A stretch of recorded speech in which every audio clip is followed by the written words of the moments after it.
हाल ही में भारत की पहली क्वांटम वैली की आधारशिला आंध्र प्रदेश के अमरावती कैपिटल रीजन के उड्डनडारायु निपालम गांव में रखी गई। यह अमरावती को एक वैश्विक क्वांटम टेक्नोलॉजी हब के रूप में डेवलप करने में विशेष भूमिका का निर्वहन करेगा। वैश्विक स्तर पर क्वांटम टेक्नोलॉजी के कई महत्वपूर्ण सेंटर हैं, जैसे शंघाई है, सिंगापुर है, बोस्टन है। उसी की तरह अमरावती को भी एक महत्वपूर्ण क्वांटम टेक्नोलॉजी के संदर्भ में सेंटर बनाया जाएगा इस क्वांटम वैली की अवधारणा के माध्यम से। आप ये जानते हैं कि वर्ष 2014 में जब आंध्र प्रदेश का विभाजन हुआ तो तेलंगाना के पास आंध्र प्रदेश हैदराबाद चला गया और हैदराबाद उसकी महत्वपूर्ण टेक सिटी थी।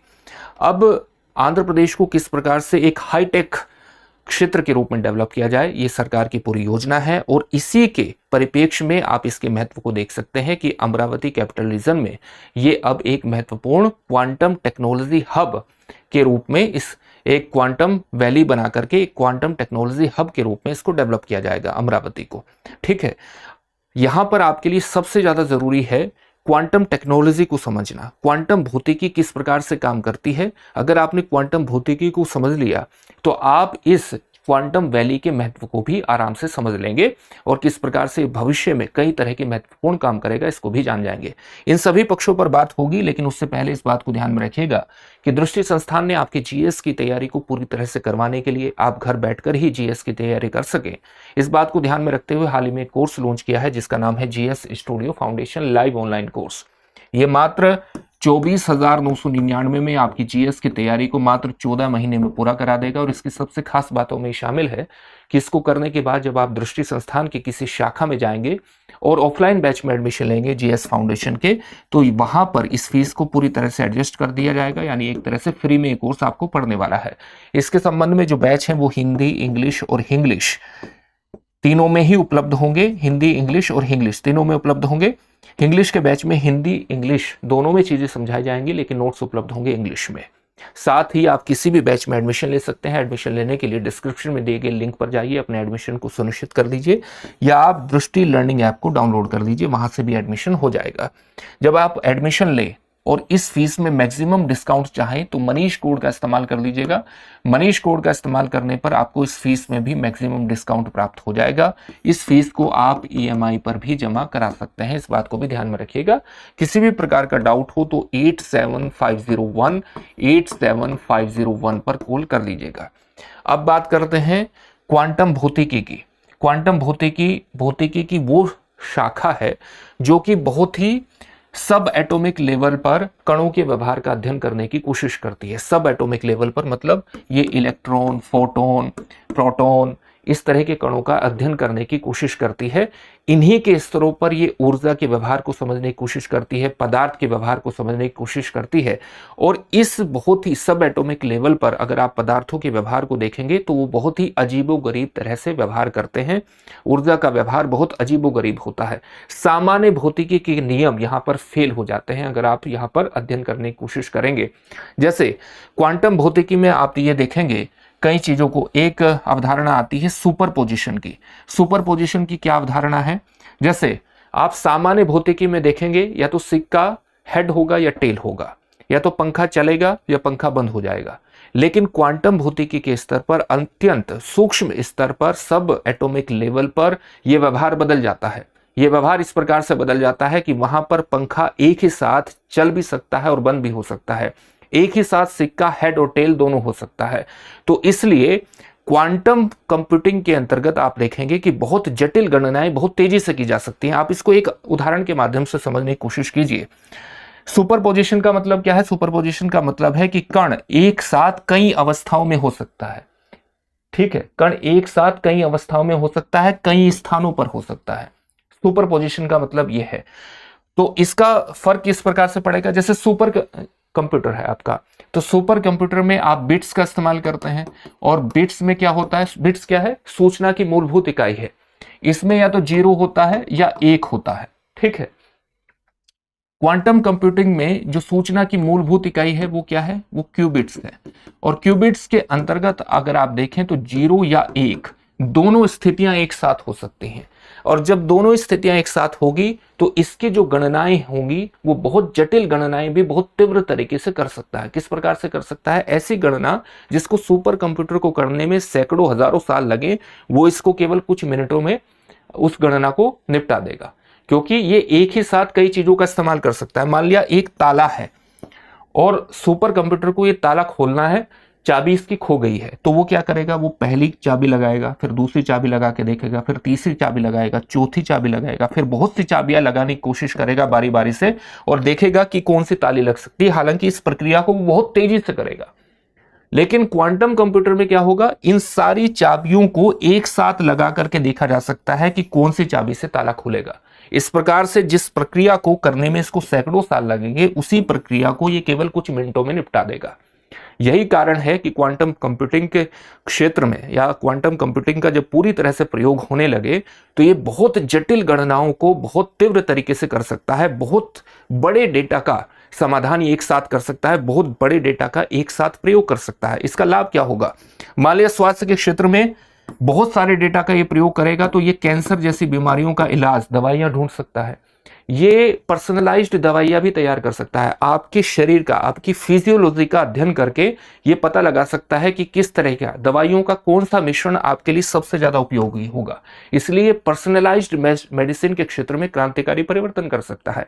इसी प्रकार से ये जब बहुत सारे डेटा का प्रयोग करेगा, तो एक स्थान से दूसरे स्थान पर इस प्रकार से डेटा का ये प्रयोग कर सकता है जिससे डेटा को हैक करना मुश्किल हो जाएगा। तो संचार के क्षेत्र में ये कई तरह के क्रांतिकारी परिवर्तन करेगा। इस तरह के डेटा का इस्तेमाल कर सकता है जिसको हैक नहीं किया जा सकता, यानी संचार के क्षेत्र में सुरक्षा को बढ़ा देगा, साइबर सुरक्षा बढ़ेगा, बैंकिंग प्रणाली और ज्यादा सुरक्षित हो जाएगी।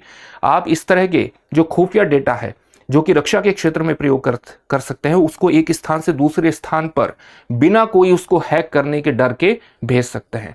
तो ये बहुत से क्षेत्रों में क्रांतिकारी परिवर्तन कर सकता है। इसी तरह से ये मौसम का पूर्वानुमान कर सकता है, बहुत सारे डेटा का एक साथ प्रयोग करके, और सटीक पूर्वानुमान कर सकता है।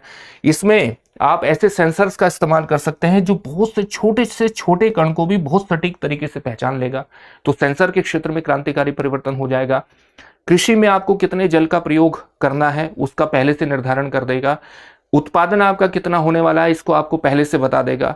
शिक्षा के क्षेत्र में, फाइनेंस के क्षेत्र में, बैंकिंग के क्षेत्र में, एरोस्पेस के क्षेत्र में, ड्रोन के क्षेत्र में क्रांतिकारी परिवर्तन करने की इसकी क्षमता है। और इसलिए अगर आपने हब डेवलप कर दिया, एक क्वांटम वैली डेवलप कर दी, जहां पर आप क्वांटम टेक्नोलॉजी से संबंधित अलग अलग चीजों पर प्रयोग करेंगे, शोध करेंगे, अनुसंधान करेंगे, तो ये कई क्षेत्रों में क्रांतिकारी परिवर्तन भविष्य में कर सकता है। और इसी के अंतर्गत ये जो आंध्र प्रदेश के अमरावती कैपिटल रीजन के उड्डन डारायू निपालेम गांव में एक महत्वपूर्ण वैली एस्टेब्लिश की जा रही है, ये महत्वपूर्ण हो जाती है। ठीक है, यही इसका महत्व है। सुपरपोजिशन इसका एक गुण है। एक गुण है एंटेंगलमेंट। जब आप सब एटॉमिक लेवल पर अध्ययन करते हैं तो उसका एक गुण एंटेंगलमेंट भी है। एंटेंगलमेंट का मतलब क्या है? एंटेंगलमेंट का मतलब होता है कि आप कणों की दूरी मायने नहीं रखती। अगर कण में यहां परिवर्तन होता है तो वो बहुत दूरी पर स्थित किसी कण की स्थिति में परिवर्तन के लिए जिम्मेदार हो सकता है। व्यावहारिक स्तर पर देखें तो मान लिया आपके पास एक मोबाइल आपका दिल्ली में रखा है, एक मुंबई में रखा है, तो आपने दिल्ली के मोबाइल में बटन दबाया और मुंबई में जो मोबाइल रखा उसमें परिवर्तन हो गया।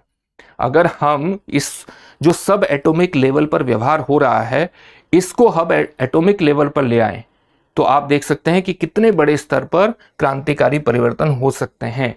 और इस तरह के व्यवहार को हाल ही में जो पिछले साल का वर्ष 2025 का नोबेल प्राइज मिला है फिजिक्स का, वो इसी चीज का मिला है कि सब एटॉमिक लेवल पर होने वाली चीजों को एटॉमिक लेवल पर बड़े स्तर पर करके दिखाया गया है।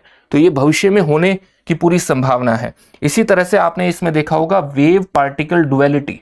वेव पार्टिकल डुअलिटी का मतलब है कि जो पार्टिकल है वो एक ही साथ पार्टिकल होने के साथ साथ लहर भी हो सकती है, वेव भी हो सकती है। तो इस प्रकार से इसका अध्ययन है और इस क्षेत्र को अगर आप व्यवहारिक क्षेत्र में प्रयोग करेंगे तो इससे बहुत बड़े क्रांतिकारी परिवर्तन होंगे। आंध्र प्रदेश इसमें क्या कर रहा है? आंध्र प्रदेश ने किया क्या है कि ये हब डेवलप कर रहा है और इसके संबंध में जो क्वांटम वैली का कॉम्प्लेक्स है ये बहुत जल्दी तैयार हो जाएगा। वर्ष 2026 के मध्य में इसको तैयार करने की, अगस्त तक इसको तैयार करने की संभावना है क्वांटम वैली कॉम्प्लेक्स को। ठीक है, ये कॉम्प्लेक्स तैयार हो जाएगा। इसके अलावा जो भारत का पहला क्वांटम कंप्यूटर है 133 क्यूबिट क्वांटम कंप्यूटर, इसको तैयार करने में भी ये भी दिसंबर 2026 तक तैयार हो जाएगा। और इसके लिए IBM, इसके अलावा जो लार्सन एंड टुब्रो और TCS ने आंध्र प्रदेश सरकार के साथ एक साझेदारी भी की है। आंध्र प्रदेश सरकार ने कई कंपनियों के साथ, लगभग 15 कंपनियों के साथ मेमोरेंडम ऑफ अंडरस्टैंडिंग पर भी एक तरह से मेमोरेंडम ऑफ अंडरस्टैंडिंग साइन किए हैं, जो कि क्वांटम कंप्यूटर से संबंधित अलग अलग क्षेत्रों में, यानी क्वांटम टेक्नोलॉजी से संबंधित अलग अलग क्षेत्रों में काम करेंगे। कंप्यूटिंग में तो काम करेंगे ही, इसके अलावा क्वांटम कंप्यूटिंग में किस तरह के एल्गोरिदम का प्रयोग होगा उस पर भी काम करेंगे। एल्गोरिदम पर, यानी एक तरह से ये रेसिपी होती है किसी भी चीज को तैयार करने की। इसके अलावा हार्डवेयर, जो हार्डवेयर पर भी काम होगा, हार्डवेयर पार्ट्स पर भी काम होगा जो कि क्वांटम कंप्यूटर को तैयार करेंगे। एक क्वांटम शब्द यूज होता है, एक quantum bio foundry. Quantum bio foundry का मतलब क्या होता है? बायो फाउंड्री का मतलब होता है कि इसमें क्वांटम कंप्यूटिंग के साथ साथ बायोलॉजी और आर्टिफिशियल इंटेलिजेंस का एक साथ प्रयोग किया जाएगा। बायोलॉजी और आर्टिफिशियल इंटेलिजेंस का प्रयोग करके, और डेटा का जब आप एक साथ बहुत बड़े स्तर पर प्रयोग करेंगे तो इसका स्वास्थ्य के क्षेत्र में क्रांतिकारी परिवर्तन इसके माध्यम से हो सकता है। तो इस तरह के मेमोरेंडम ऑफ अंडरस्टैंडिंग अलग अलग क्षेत्र में काम करने वाली कंपनियों के साथ हुए हैं। साथ ही 30 कंपनियां वहां पर जल्दी ही अपने ऑपरेशंस भी शुरू कर देंगी। इसके अलावा जो विप्रो है वो अमरावती में एक सेंटर ऑफ एक्सीलेंस डेवलप करेगा, जो कि 2035 तक 35 लाख छात्रों को क्वांटम कंप्यूटिंग के क्षेत्र में ट्रेनिंग देगा। ठीक है, तो इस प्रकार की ये चीजें हुई हैं, और निश्चित रूप से ये भविष्य में अमरावती को ही नहीं बल्कि भारत को भी क्वांटम टेक्नोलॉजी के क्षेत्र में एक महत्वपूर्ण स्थिति में लेकर के आएंगे, और भविष्य में कई तरह के परिवर्तन आपको देखने को मिलेंगे जो कि भारत के लिए स्वास्थ्य के क्षेत्र में, शिक्षा के क्षेत्र में, बैंकिंग प्रणाली के क्षेत्र में, कम्युनिकेशन के क्षेत्र में बहुत क्रांतिकारी परिवर्तन ला सकते हैं। अब इससे जुड़े हुए एक प्रश्न को देखेंगे। प्रश्न क्या है? भारत का राष्ट्रीय क्वांटम मिशन कब शुरू किया गया था? तो भारत ने कुछ साल पहले क्वांटम टेक्नोलॉजी को बढ़ावा देने के लिए एक राष्ट्रीय मिशन की भी शुरुआत की थी। आपको ये बताना है कि इस राष्ट्रीय मिशन की शुरुआत कब की गई थी और इसका आउटले कितना रखा गया था, यानी कितने वित्तीय प्रावधान इसके अंतर्गत किया गया था, आपको ये बताना है। आपके सामने ऑप्शंस क्या हैं? वर्ष 2020, वर्ष 2021, वर्ष 2023 या वर्ष 2025।